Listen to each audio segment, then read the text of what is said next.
address space layout randomization. So the technique, what is done in this technique is we talked about how program process memory is laid out. Right? So we talked about the stack starts at some point, the static memory area starts at the bottom, heap is somewhere in the middle, and code is somewhere in the middle, and so on. Right? So the idea is that for each of these memory regions, you are going to change the base address of these memory regions. Okay? So the reason why you just change the base address is because it's very easy to do. Nobody really assumes that the base address has any specific value. So the base addresses can be changed without changing anything else in the system. Right? So you don't have to change the operating system beyond, say, 20 lines of code in some place. The user level applications, again, you don't really have to change much except in a place where so in fact, all of the changes, if you're just talking about base memory regions, all of the changes can be implemented inside the operating system. So when the operating system creates a process image, it can simply choose to start various memory segments at a random location. Okay, and once that is done, once the base is random, then every object within that region is going to be at an unpredictable location, right? So because some object that was, say, 10 bytes from the base is still continuing to be at 10 bytes from the base, but if the base is unknown, then base plus 10 is also unknown, right? So the attacker is unable to figure out. So because this technique is so easy to implement and basically it costs nothing, right? So there's no real performance overhead because how does it matter where your stack starts? So there is really no performance overhead. There are, like, as I said, 20 lines of operating system code that you have to change in order to make this work. So as a result, this has been this ASLR technique has been very widely deployed, and pretty much any operating system that you can lay your hands upon will have this implemented. Okay. So as a result, what this means is that any attack that involves pointer override is not going to work out of the box. Right? So the attacker first has to figure out, hey, what is the base address of this memory region? Okay. So they have to rely on some kind of a memory leak, information leak, not memory leak, information leak to first find some pointer value in that memory region. And if they can find one pointer value in the memory region, then often the attacker can figure out, okay, where's the base address? Okay, and then they can go from there.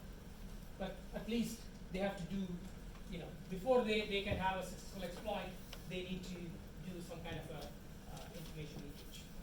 Okay? So that's,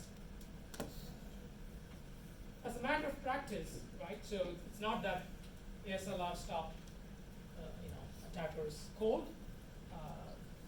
We still get lots of attacks, and that's because the weakness of this kind of base address randomization is that once some pointer value is leaked to the attacker can figure out the rest of it.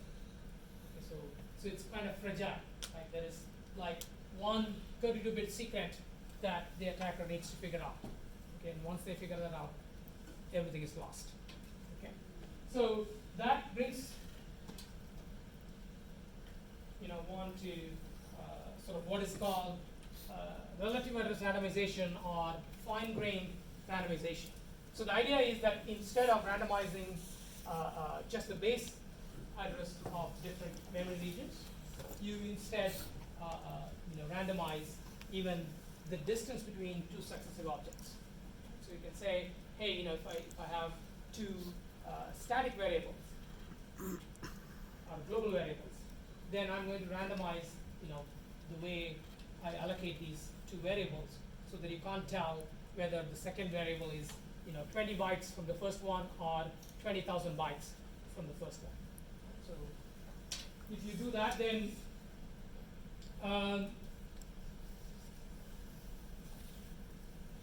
and this kind of thing can be applied to variables, and you can also apply it to code. Right? So you can say, I'm not going to put all the code in the program, in all the functions in the order in which they appear in the program. I'm just going to randomize how these functions appear. Okay? Now, why would that be helpful? What benefit is there if you randomize the order of different functions in your program? If they are called randomly, then wherever it goes in memory, it will be random. Called randomly, why is the attacker interested in calling randomly? No, not that. Yeah. Us, when our code is executing, we make sure that wherever the functions are mapping in memory, they are randomly mapped. Yeah, but how does it affect the attacker? That's the question, right? If it was static, then he would be able to, if that order was predictable, he would know how all functions are being called. Yeah, but why does the attacker doesn't care, right? The attacker doesn't care how your program is executed. The attacker wants to do, their job. I mean, you may be saying something that's getting at the answer, but the way you are saying it, I'm not getting it. Anybody else? What would be the purpose of randomizing code?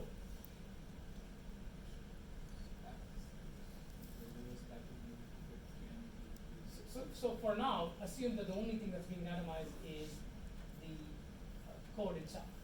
So I have two functions, f and g. In the original program, f appears first, g appears next. In the second program, the randomized program, g appears first, f appears next. Yeah. So code reuse attacks, that is the reason why you would do this. Right? So any kind of code reuse attack, the attacker needs to know which function that they want to use, or if they're using a ROP attack, then they have to select the gadgets they want to use, and for each of those gadgets, they need to know exactly where that gadget is located. So if you have this kind of fine-grained code randomization where it's not just that the base address of code is different, right? Because if you just randomize the base address, then what the attacker needs to do is somehow they have to figure out what is the base address of your code. But once they figure that out, then they know the location of every gadget that they want. Right?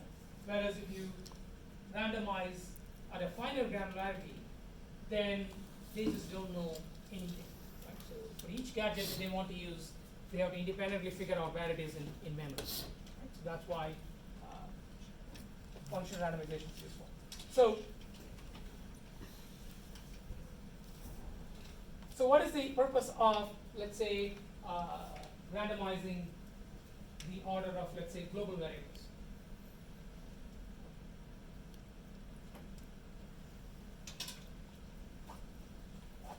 What purpose would it serve?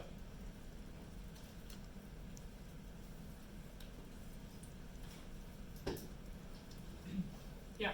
If we overflow any one variable, we won't be sure which other variable gets affected. Right. So you just don't know what. Yes, you can overflow.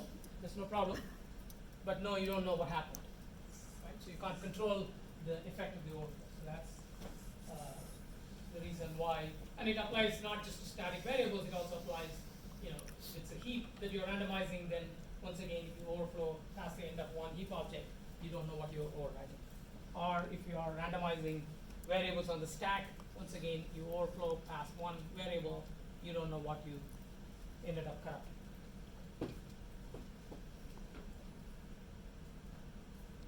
So, so these types of fine-grained techniques are not yet, deployed, but it is something that researchers are working on intensely. And so you will see like there are probably like 100 papers on this topic that have been written in the last 5-6 years. So, so the main thing about doing this kind of relative randomization is that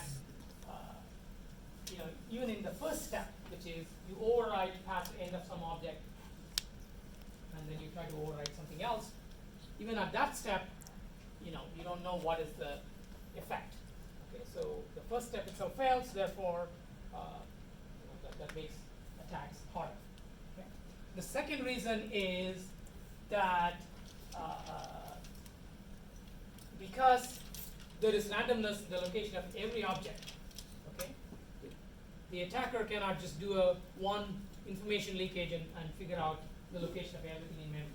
So they have to, they may have to do extra work for determining the memory location of each and every object that they want to target. So the amount of work they have to do is a lot more, or in other words, there isn't sort of one simple vulnerability such as information leakage that will allow the attacker to defeat the whole randomization. So